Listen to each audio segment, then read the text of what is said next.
만약에 불법 사항이 있으시다 하시면은 네네. 빨리 체류용 쉼터로 전환을 하셔야겠죠. 안녕하세요. 달그닥TV입니다. 오늘은 요즘 가장 많은 분들이 관심을 가지고 계신 체류형 쉼터에 대한 이야기를 해볼까 합니다. 오늘 이 영상만 보시면 체류형 쉼터의 모든 것을 아실 수 있으니까 오늘 영상 놓치지 마시고요. 보시기 전에 좋아요 먼저 꾹 눌러주세요. 체류형 쉼터 시행은 한 달 전부터 시작이 되었지만 쉼터를 설치하려면 도로에서 50cm를 띄워서 설치를 해야 한다는 운영 지침 때문에 정말 많은 논란이 있었는데요. 한 달 동안 운영 지침이 수정되고 지자체별로 조례를 수정해야 돼서 아직 설치가 안 된다는 곳도 있습니다. 근데 시행이 시작되기만 하면 끝인 줄 알고 이미 체류형 쉼터를 구매하신 분들도 있는데 막상 설치를 하려고 하니까 해당 지자체에서 아직 안 된다고 해서 설치를 못하고 마냥 손 놓고 기다리고 계신 분들도 있습니다.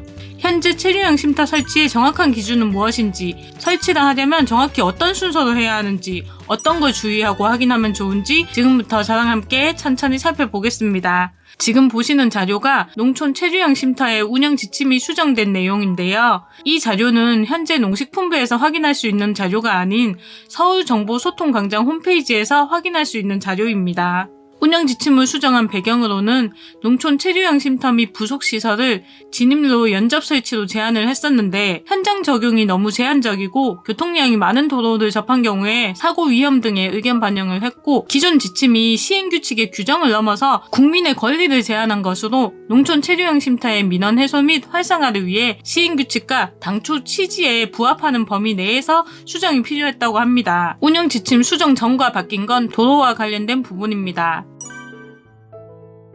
변경 전에는 도로의 주차 공간이 아닌 쉼터 부분이 접하는 경우에는 도로에서 50cm를 띄워서 설치를 해야 한다고 해서 정말 많은 민원이 생겼다고 합니다. 그래서 농촌 체류형 쉼터와 그 부속시설 위치는 필지 내에서 자율 설치, 그러니까 쉼터와 부속시설은 도로와의 거리 상관없이 영농 행위에 방해되지 않고 소방 및 구급이 가능하도록 지자체에서 자율 운영으로 변경이 되었습니다. 소방차 한 대당 20m 호수 10개 장착이 가능한데 지자체별로 소방서와 협의사항이라고 합니다. 소방차의 진입 가능성은 쉼터 설치의 필수 조건이기도 한데요. 소방차가 진입할 수 없는 경우에 화재 발생 시 큰 문제가 될 수 있고 책임 소재가 불분명해질 수 있기 때문에 소방차의 활동이 보장되지 않으면 쉼터 설치가 불가능하다는 점이 강조되는 것이라고 합니다. 변경 전에는 이동로 설치를 할 수 없었지만 이제는 이동로를 설치할 수 있기 때문에 설치 대상 농지 최소 면적을 알아두셔야 합니다. 최소 면적은 쉼터의 건축 면적에 데크, 정화조, 주차장 등의 부속시설을 합한 면적에서 2배의 농지를 확보를 해야 하는데 거기에 이동로의 면적은 합산하지 말라는 내용입니다. 예를 들어서 쉼터가 10평이고 부속시설 면적이 합해서 12평이고 이동로가 또 12평이라면 총 면적은 44평으로 이동로를 제외하고 44평의 면적만큼 농사용 농지를 확보해야 가능하다는 말입니다. 농촌 체류형 쉼터까지 설치 농지 내에 이동로 설치가 가능해졌습니다.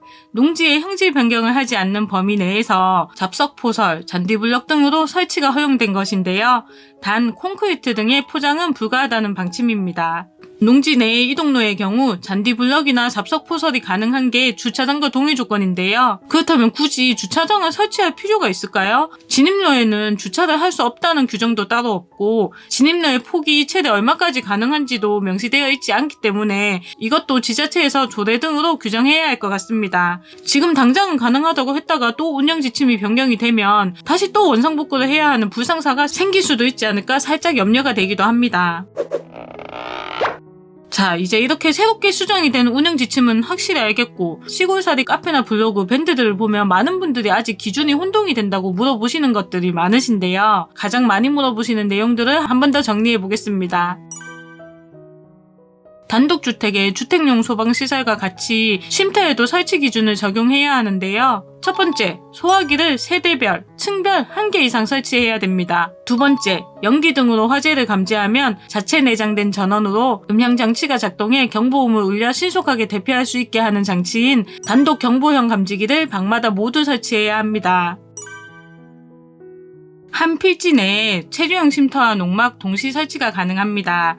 다만 두 시설물의 연면적 합계가 33제곱미터 10평 이내여야 합니다. 만약 한 세대가 전국에 여러 필지의 농지를 갖고 있으면 각 필지별로 설치한 쉼터의 연면적 합이 33제곱미터 10평 이내여야 합니다. 쉽게 말해서 만약에 제 땅이 여주에도 하나 있고 안동에도 하나 있고 고흥에도 하나 있어요. 그러면 여주 10평, 안동 10평, 고흥 10평 이렇게 각 지역에 10평 이내면 된다는 말입니다. 그리고 쉼터와 농막이 별도의 시설로 식별이 되어야 합니다. 어떤 분들은 농막과 체류형 쉼터를 이렇게 중간에 비워두고 각각 옆에 설치를 해서 중간에 데크도 깔고 연결처마다 얹어서 사용하면 좋겠다고 하시는데 현재는 불가능하니까 참고하시면 되겠습니다. 현황도로의 기준이 정확히 뭐냐라고 많이들 물어보시는데 현황도로의 법적인 기준이 없기 때문에 항공사진 및 도로명 주소, 필요시 현장 확인 등을 통해 실제 도로 사용 여부를 판단하는데 산림청 고시에서 정한 현황도로 기준을 준용한다고 합니다. 산림청 고시에서 정한 현황도로란 첫 번째, 현황도로로 이미 다른 인허가가 난 경우, 두 번째, 이미 2개 이상의 주택에 진출입로로 사용하고 있는 도로, 세 번째, 지자체에서 공공목적으로 포장한 도로, 네 번째, 차량 진출입이 가능한 기존 마을 안길, 농로, 이렇게 4가지 항목 중 어느 하나에 해당하는 도로를 말하는데 인도는 제외라고 합니다. 건축물 안전성 확보를 위해 최소한의 콘크리트 기초 타설만 가능합니다. 층수는 1층으로 제한되고 지표면, 그러니까 땅의 겉면부터 건축물 상단까지 수직거리인 층고가 4m 이내여야 합니다. 먼저 본인이 가설건축물 축조신고서를 제출해야 되는데 필요한 서류가 쉼터와 부대시설의 배치도와 평면도, 그리고 다른 사람 소유인 경우 대지 사용 승낙서를 꼭 준비하셔야 합니다. 해당 지자체 건축부서에 신청서 접수를 하면 신청 서류 검토가 시작됩니다. 먼저 건축법상 가설건축물 기준이 충족하는지 검토를 한 후 농지부서의 입지 제한 지역 여부 등을 확인하고 환경부서의 개발제한구역 특별조치법 및 자연공원법, 수도법상 제한 여부를 확인하는 제한규정 협의를 하고 기준이 충족하면 신청인에게 신고 필증을 교부합니다. 이후 신청인이 별도로 직접 해당 기관에 정화조 및 전기설비를 신청해서 설치를 완료한 후 다시 지자체 건축부서에 가설건축물 관리대장 등재 신청을 하고요. 완료가 되면 가설건축물 신고 필증과 체류형 쉼터 설치 현황 서류를 준비해서 지자체 농정가에 농지대장 이용 정보 변경 등재 신청을 하면 됩니다. 설치 후 60일 이내에 농지대장 이용 정보 변경 신청을 해야 하니까 참고하세요. 지금까지 농촌 체류형 쉼터 최신 운영 지침까지 모두 살펴봤는데요. 그렇다면 쉼터를 제대로 잘 설치하기 위해서 무엇을 어떻게 준비해야 될까요? 첫째, 아직 농지가 없다면 농지를 사야 합니다. 개발제한구역, 방제지구, 붕괴위험 지역 등은 당연히 제외시켜야 하고 해당 부지 근처에 전봇대 및 상하수도 위치 확인, 현황도로 포함 도로와 접한 농지인지 확인, 쉼터, 데크, 주차장 시설 면적의 2배 이상의 부지 확보가 가능한지 확인하셔야 합니다. 둘째, 건축비 및 기타 경비 예산이 충분히 확보가 되어야 합니다. 쉼터는 가설건축물로 기타 토목공사, 정화조 설치, 전기 인입, 상수도 연결공사 등을 고려해서 예산을 확보해 놓으셔야 합니다. 전기는 일반적으로 쉼터 부지에서 200m 이내에 전봇대가 있을 경우 전봇대 설치비가 면제가 되고요. 수도는 마을 주변의 상수도 위치에 따라서 거리당 공사비가 책정이 되고 지하수도 가능한데 일부 지역에는 지하수가 불가능한 곳도 있습니다. 오수 처리 공사는 250만원에서 500만원 정도로 지역별로 업체별로 가격이 천차만별입니다. 셋째, 믿고 맡길 수 있는 시공업체의 선정이 중요합니다. 쉼터 업체 선정 시 입지 조건과 쉼터 설치 절차를 상세히 안내받을 수 있는 곳을 선택하는 게 좋습니다. 골조로 어떤 것을 선택하더라도 장단점이 있기 마련이고 어떤 게 가장 좋다거나 또 어떤 게 가장 나쁘다거나 딱히 단정 지을 수 없습니다. 가격도 같은 면적, 같은 단열 조건, 같은 내외장재를 사용한다면 대부분 고만고만하게 비슷한 가격이 형성이 됩니다. 평당 200만원, 타사보다 저렴하다고 이렇게 많이 광고하는 제품도 안에 들여다보면 옵션을 추가해서 다른 제품과 비교해보면 그다지 크게 차이가 없다는 건 느끼실 거예요. 여러분, 세상에 싸고 좋은 건 없습니다. 가장 중요한 건 구조와 성능이 본인이 정한 기준에 부합하고 꼼꼼하고 규정에 맞는 시공과 완공 후 유지 보수가 얼마나 편리한지, AS 및 하자 보수가 확실한지를 체크하셔야 합니다. 간혹 어떤 분들은 하자 보증서가 있다고 안심들 하시는데 이 보증서가 만능은 아닙니다. 하자 발생 시 빠른 대처가 중요한데 시공업체와 분쟁하면서 시간 보내고 또 다른 업체를 찾아서 선정하고 이것저것 절차 문제가 일반인들이 감당하기에는 너무 어렵습니다. 쉼터 시행이 시작되었지만 아직 된다 안 된다 지역별로 다르다는 말들이 많이 보여서 저도 이번에 저희 지역 담당자님께 전화로 문의를 몇 가지 해봤는데요.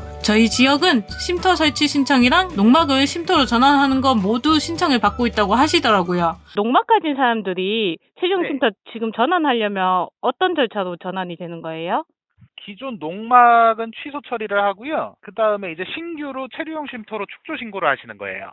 데크나 정화조, 그 다음에 처마 이런 것들은 이제 연면적에 산입을 안 하고 부가시설로서 두실 수가 있어요. 기존 농막에서는 원래는 안 됐던 거잖아요. 지금 변경이 되면서 된 건데 네. 원래 안 됐을 때 당시에 했던 사람이 체류용 쉼터를 지금 전환을 하면 실사를 나오실 거 아니에요? 네, 그렇죠. 그러면 실사 나왔을 때 그게 원래 안 됐던 게 되어 있으면 뭔가 불이익이라든가 그런 게 있나요? 체류용 쉼터 전환 기간에는 불이익이 없어요. 그래서 지금 뭐 만약에 불법 사항이 있으시다 하시면은 네네. 빨리 체류용 쉼터로 전환을 하셔야겠죠. 정화조가 안 되는 지역이 있나요, 따로? 제가 판단할 사항은 아니고 하수사업소에서 그거는 협의할 때 판단을 해줄 거예요.